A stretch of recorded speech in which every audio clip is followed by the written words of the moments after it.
Hello, everyone, and welcome to the stream. This is Otaku Showboat. Today is Tuesday, January 7th, 2020. Still having to get used to saying that over 2019. If you're watching the VOD on YouTube, don't forget to comment, like, subscribe, hit the notification bell, and if you are so inclined, head on over to twitch.tv/OtakuShowboat to leave a follow to be notified when I go live Sundays, Tuesdays, and Thursdays from 10 a.m. to approximately 1 p.m. U.S. Eastern Time. You can do all of the social stuff through the links in the description below this video, including supporting Pyanodon's Mon's development at patreon.com/Pyanodon, as well as supporting myself at patreon.com/OtakuShowboat. You can also, of course, join the Discord server for access to blueprints that I create for all of this shenaniganry. So first off, yeah, last stream I was not particularly feeling too well.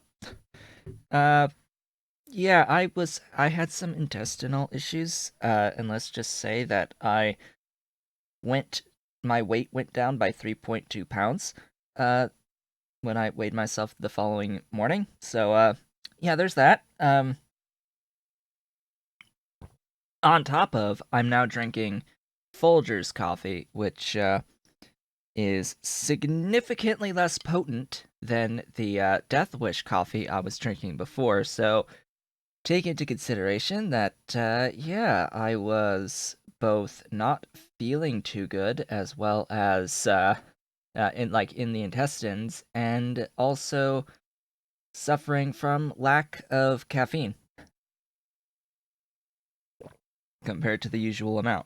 And I can feel it today. I'm still uh like a bit tired, so anyway.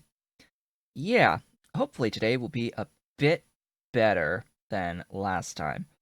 Just a couple of notes before we begin today. First off, just a general channel update, and that's that this morning I woke up to a content ID match on one of my Pokemon Shield videos. Good morning, Jessa. So this morning I woke up to a claim on one of my Pokemon Shield videos, part 14 of the stream VODs of that, and it wasn't just locked out of some regions. No, this was completely blocked everywhere through a content ID match by a company, Studio 71 underscore 1 underscore 2, which has nothing to do with Nintendo or Game Freak. And they were ID matching video. They were matching video on it, which is strange to me. So I disputed it, and the dispute was released within minutes. So just bear in mind, it seems like this company is actually going around doing this with other people as well, with random videos. Seems to be mostly Nintendo content, or Nintendo related content. In the case of Pokemon, just dispute it. They are releasing it within minutes. I don't know why it's happening in the first place, but yeah, that's a thing. It's happened. It was not a very pleasant thing to wake up to this morning. A notification saying that one of my videos is blocked in all regions, just worldwide, just blocked. It's blocked for no good reason. Anyway, so that's been resolved at this point. Yeah, well, the thing that happens when they do that is they get my real name, which isn't confidential information to begin with, but that's pretty much what they get out of it, is the real name of the people who they content ID match. Because in order to submit a dispute, you have to sign with your legal name on it. That's the only thing I can think of as for a reason why. But I mean, it's not like I hide. It's not like I hide that information. Pretty sure that I have that information on my website, uh, on the Otaku Showboat website. Pretty sure my About Me section actually says that, but anyway. So, moving on from that, I did spend some time. Going over Train Supply Manager, so that will be what we do today in Factorio. So let's actually get to it. Yeah, fishing for people's information. It might be that, but as I said, my info is out there. Yeah, it's trains. It's trains. I've been looking over this. So there is, if you go to the mod portal page for Train Supply Manager, there are links to like actual PDF text guides on how it works. And there's a couple of videos on it. They're not the best of videos on Train Supply Manager. There are far more videos on LTN than on Train Supply Manager. But for this particular playthrough, I am not using LTN whatsoever. I am only using Train Supply Manager. And, to be completely honest, part of my reasoning is LTN. LTN in particular is under a, let's see, where is the information? It's under a license.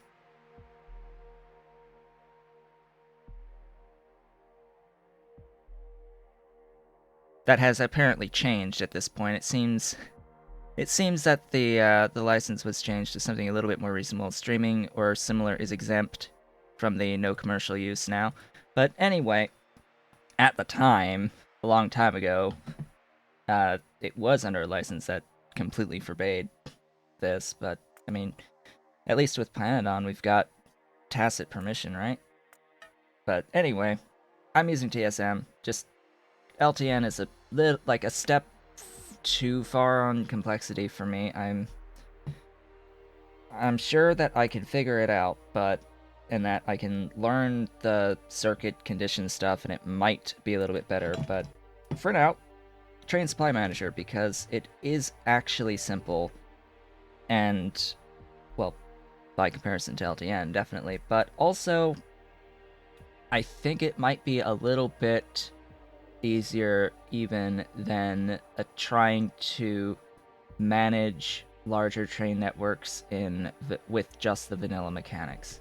That's that. After looking at it a bit and giving things a little bit of a think, I think at this point that it's fairly safe to say that it does make managing larger networks of trains a bit easier than just using vanilla mechanics, which is, the point.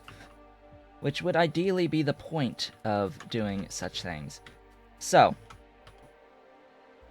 Train Supply Manager. I've set up a little bit of rail at this point off screen.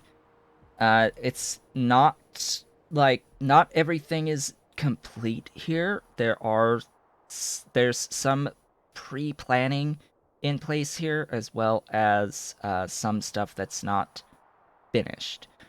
In particular, things to note between last time and this time. So, plenty of stuff has been done off screen. In particular, I have finished the niobium setup. Yes, this looks a little bit bigger than last time for the niobium setup, because I needed to set up the organic solvent, which this is olefins plus the bone meal into organic solvent recipe. I had to set up the ammonia. Look at all of this. All of this is ammonia. just this whole block here is just ammonia via urea for like just under 300 units per second of ammonia. It's rather large. Compare that to hydrogen chloride here, the HCl. Just, you know, tholins for chlorine. It's hydrogen via electrolyzers, and then lamps. Just lamps. I brought lamps in, and I figured since I brought the lamps in anyway, I may as well use recipes that take lamps for the raw fiber setup for the ammonia. So that's what I decided on there, and then the actual chain for the niobium. It's just this. I currently have 5. It should be 6. I was missing a electrolyzer from my inventory at the time, so I just have to go up here and place that.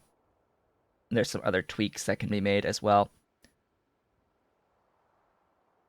For some reason, there's an alert on my Streamlabs that says there were skipped frames detected rather than dropped frames. I'm assuming that that would be from the load screen for Factorio, but because it's not showing me any dropped frames right now, which is fantastic.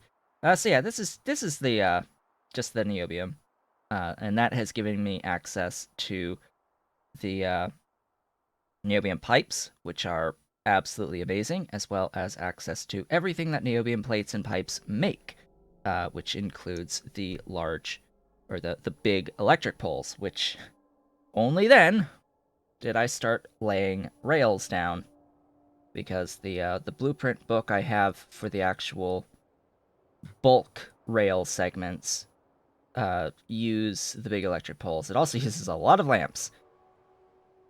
But as far as like these stations go, these I've done by hand. The stations have been by hand for the most part. There's a bit of copy pasting involved and some blueprinting of that, but I've just made these as it stands. So, how does Train Supply Manager work? That is the question of the day. How does Train Supply Manager work? What does it entail?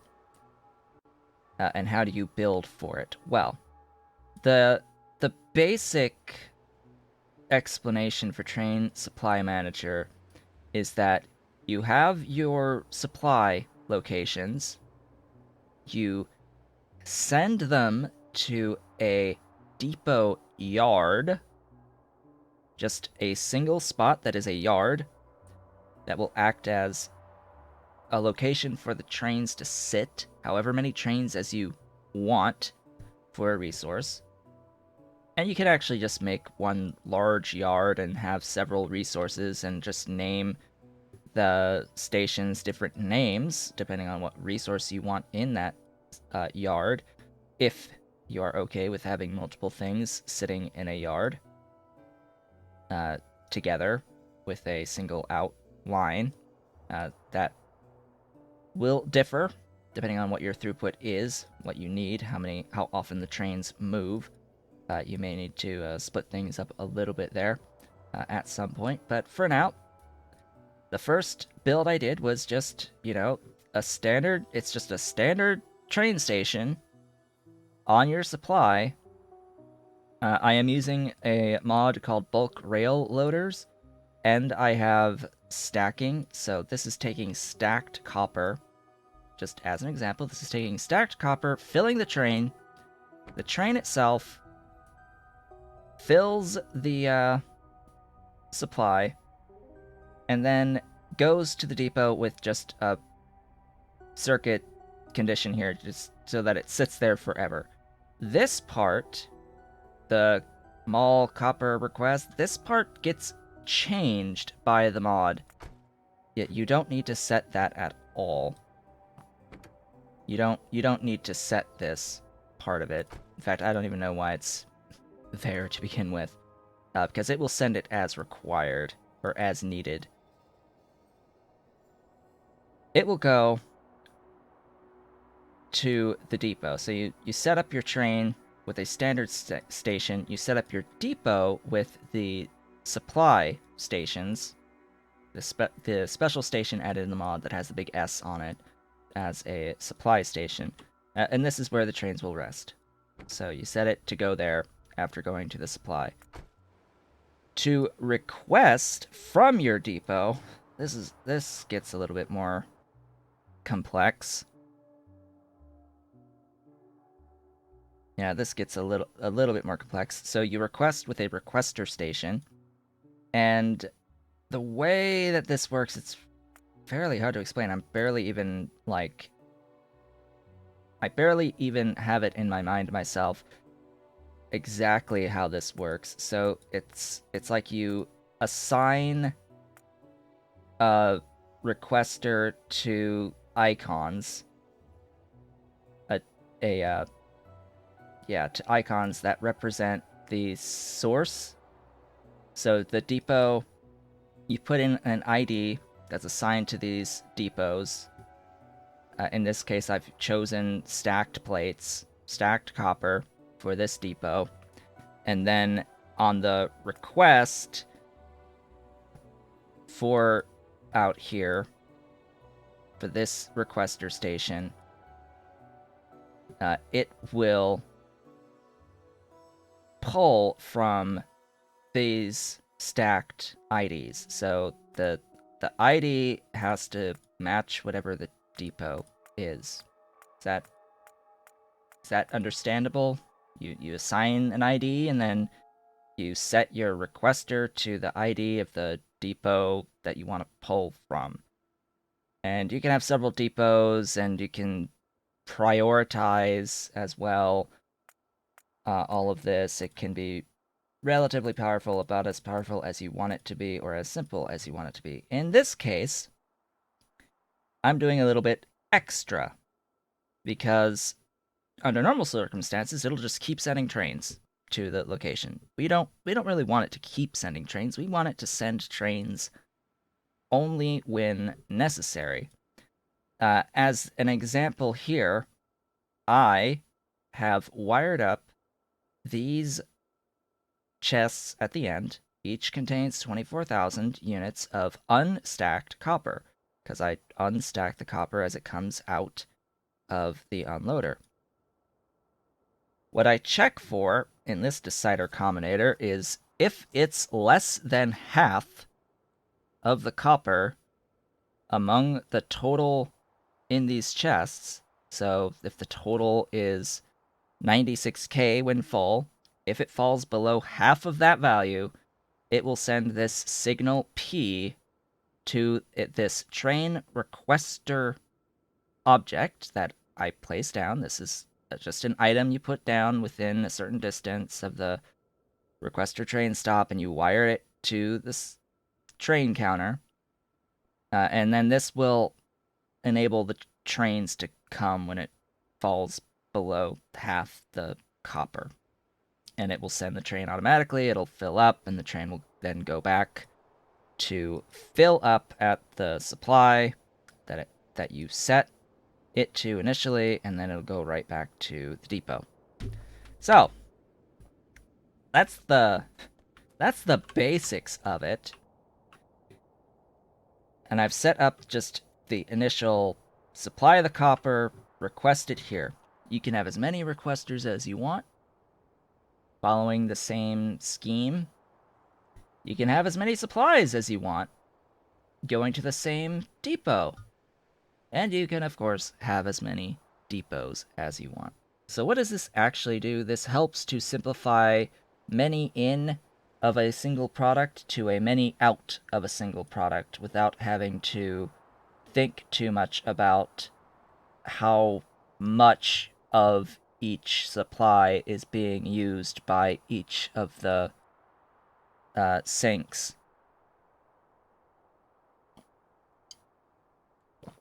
That would be the use case there. So I've also set up this borax out here. I've marked it as primary borax. This is 5 yellow belts of borax. It's 150 units of syngas to mine. 5 yellow belts of borax at a time. And this is a very simple little setup that I have made for the actual syngas. This actually produces more tar than is needed to maintain the syngas levels here. So this is actually something relatively small. Just for reference, this is something relatively small, and it's able to feed all of this borax mining if it was operating at 100% capacity. But this is 5 lines. 5 lines converting into 5 lines of borax. Now, I have lots of stuff going on over here, and this is not even fully complete yet. Like, this isn't done yet, because I need to get this line connected, for example. This line needs to connect in, if I ever want to, load the train again, because the trains are coming in from the left to the right on this line. This is a right-hand drive setup, so the trains will go out and go to the left on the top line and to the right on the bottom line. What I have is a supply of borax and a supply of tailings. So what this also helps a lot with, why Train Supply Manager is great, or at least very useful for Pyanodon's mods in particular, is that it allows you to send all of your byproducts to a single location. Or several locations. But at the very least, it allows you to supply locations with byproducts instead of voiding all of them. Now, you still want to have a setup to void excess in each of these locations, because of course you may not be using all of it all the time, and byproducts being byproducts, they need to be removed to keep the main products moving, or the main processes moving for the stuff that you do need. In this case, I am filling a tank with tailings and voiding the excess through an overflow valve to keep the borax flow moving. However, when I do need a train filled, it can come in and load up on tailings and then send it off to the depot. I have 2 little depot stations here. And I can just request it wherever, such as a location where I'm converting the tailings into Nexalit. Just as an example. And that's just using regular pumps and pie tanks in this case for loading the tailings. However, this borax isn't going to be the only thing that this particular location provides, because borax is just the first of many products in that processing chain that get used at various locations throughout a factory. And while I could locally convert borax into diborane, into boric acid, into boron trichloride, into, or trioxide, actually, that should say trioxide, or into all the other things, the carbide, the borax itself at the end, or straight up boron at the end. It's probably going to be a better idea to make a lot of that stuff here, where I have as much raw borax as I could desire from this patch, at least until I fill the patch up with mines, and then set it off where I need it. So the trioxide will have its own train, because it gets used for a couple of things, and then the diborane gas will also have its own train. So this train here with fluid, that'll be diborane. It'll go to a depot and sit and get taken where it needs to go. and I'll do the boric acid locally, because remember, diborane is 5 times as dense of a fluid as boric acid is. Okay. After all that nonsense, that's going to be the theme as I go around and start building more onto this network. Why did I need Borax set up? Why did I go to Borax? Because you would think that among all the things that you would want to first set up, right? What would be the very first thing that you want to provide that gets used the most often throughout the base? Probably iron, right?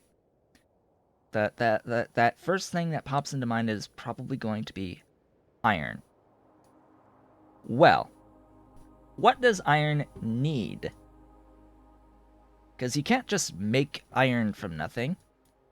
Not at this point in the game where you're doing iron through molten. Sure, you could do as much iron as you want through hot air processing without having to do any input into that system. But now that we have niobium, we have access to the full unslimed iron processing chain to get into molten iron. And we're going to need as much molten iron as we can possibly get, because we're going to be needing excess amounts not only for steel, but for stainless steel, as well as eventually super steel. And we definitely want to be doing at least the unslimed iron processing setup for all of that, if not the high-grade processing once we get access to that at Blue Science. Unslimed iron is the best that we can do at Green Science, and it is a massive bonus compared to doing molten out of processed iron. This is going to need borax and sand castings. It's borax to actually make the molten, and then I think it's either one or both to do the casting into iron plates, let alone the casting into steel. As well as the all the other stuff that we're going to need once I do set up stainless steel, because that will need to be set up, and stainless steel is going to require, oh, I don't know, phosphate rocks for one. I think it's phosphate, chromium, aramid, nickel. I think no, it's stuff. Stainless steel. We'll look at the stainless steel first, because it's going to be sand castings and aramid, and then the molten is going to need copper, sulfur, niobium, ferrochromium alloy, phosphate rocks, and nickel plates. Look at all that stuff. Each one of these is going to be a requester train station at my iron supply, at my iron processing center, wherever I do molten stainless. I may consider making stainless steel at a separate location and train in molten steel. That would be an option, to have something a little bit more dedicated to help simplify the setup that'll be around the iron. Alternatively, I can do that, and then I can have several iron outposts supplying from a single depot this setup for the steel. So you're starting to see how my mind is starting to work with the train supply manager setup here, is because we're not just limited to just this one spot for the iron and processing locally with the iron, when we could also bring ore from anywhere to a central iron processing facility, or several iron processing facilities. We can make molten iron and then shove it out to a separate steel production facility, and to a separate stainless steel production facility, and to a separate super steel production facility, it really doesn't actually matter so much. What it would be limited by would be the throughput of the fluid trains, actually. Might do... Actually, you can't... Yeah, I think that's the one thing you can't do, is you can't do barrels of molten metals. I think for fairly obvious reasons, right? Don't think there's recipes to do barrels of the molten metals. At least not all of them, anyway. Oh, that is the first time I've noticed that the train cars on the map for fluid wagons are ovals compared to the box cars, which are rectangles. Who noticed this? Who, like, knew about that? That these are ovals and these are rectangles. Just seeing them next to each other like this made me notice. Like, I did not notice that before. That's a neat detail. Anyway, today I am setting up basically the same thing at copper, because copper is going to also need borax and sand castings. And I'm going to set up a location that'll supply sand castings. So our to-do list at the moment is to set up, finish this little requester station for the borax and sand castings through our network. I need to go over and actually hook up that train rail section on the borax supply station that I seemed to have forgotten to do. And then set up a sand castings production facility. That is the goal, is to set up the sand casting production facility today, as well as lots of other things. Maybe getting around to doing this here with the iron. So if we have the time, in fact, we might. Definitely, we will have the time to start doing this iron processing setup. I've set this Helmod recipe set up to be 75 iron ore in, so you can see that that's the equivalent of 320 molten iron out by doing the unslimed iron process, which is fantastic. It is a lot of buildings. It is five yellow belts worth. Why is that important to note? It's 5 yellow belts, which is the equivalent of 1 compressed yellow belt using deadlocks loaders. So you'll often see as I go along that I will be targeting multiples of 5 of the belt that I currently have access to. And that is just because I am using the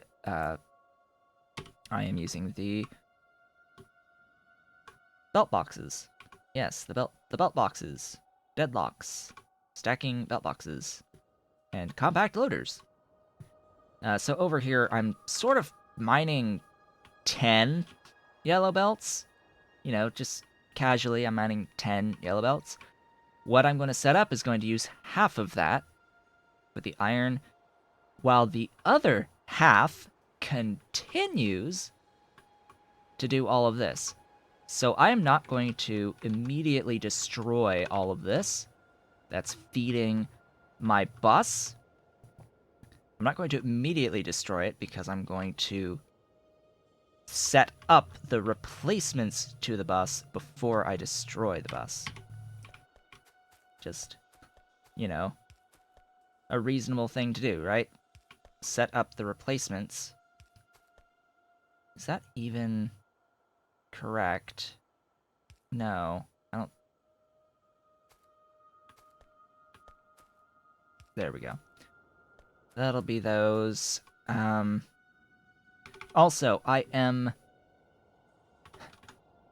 I am providing fuel for the trains at the supply locations. Train Supply Manager does have a way of setting up fueling stations. It's just put a station down, any type of station, give it a very specific name, and trains that need to be fueled will go to that fuel station when they need the fuel. So it's a very simple setup there. I'm just thinking about it's really easy to fuel trains because you can just do this very compact type of a setup, just mushrooms into coal, into coke, into fuel for your trains. And you can just fuel the trains as they are supplied before going to the depot. That's just something that's quite convenient for Pyanodon's mods, and you can just forego the actual fuel stations completely. Anyway, let's get that powered up. We have this copper borax requester, so I need to actually set this up now. I'm going to set that. We're going to need to have some power here. I also want to check this warehouse. And I'm going to put a combinator down. And I need my red wire. So this warehouse needs to go to... Sure, we'll do this as a line. So this is going to get a signal that will be the amount of stuff that's in this warehouse. And what's in this warehouse is going to be borax. This warehouse is going to have standard borax. Not the stacks, but standard. A stack of borax. What is the stack size of borax here again? Oh, I guess I might be able to see it here. Stack size 100. 800 units there, so 80,000? 80,000. We want to check if the amount of borax is less than or equal to half of that warehouse, just arbitrary decision here, half of that warehouse, which is 40,000.